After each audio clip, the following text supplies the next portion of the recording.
6000 personnes ont trouvé refuge dans les bâtiments de cette ancienne usine de coton à Bambari. Au milieu des machines et des bouts de ferraille, la vie s'organise difficilement. Le site n'est absolument pas conçu pour accueillir autant de monde. Les déplacés manquent de tout. On n'a pas d'hôpital, pas de médicaments. Il y a trop de saleté dans le bâtiment. Les trous dans le sol servent de latrines. C'est dangereux pour les enfants avec les machines partout. On dort serrés les uns contre les autres. La pluie tombe à l'intérieur et ça attire les moustiques. Alors tout le monde ici attrape le paludisme. Mais on n'a pas le choix. Dehors, c'est trop dangereux.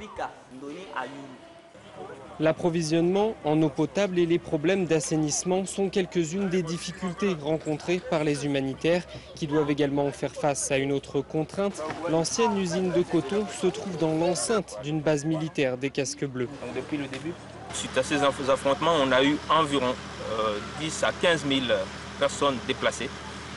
L'apparition de 2 nouveaux sites, en plus des 4 qui existaient déjà. Et malheureusement, un de ces sites s'est développé à l'intérieur d'un camp militaire.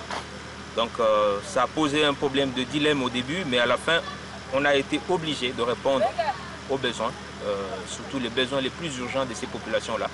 Donc en espérant que leur présence sur ce site ne sera pas trop longue, parce que quand même en termes de protection, ça reste un problème. Après les affrontements du mois d'août, la MINUSCA avait décrété l'instauration d'une zone sans armes sur près de 12 km entre le centre-ville et l'aérodrome. Une zone sans armes qui n'a malheureusement pas permis d'éviter les combats entre casques bleus et une partie de la population il y a quelques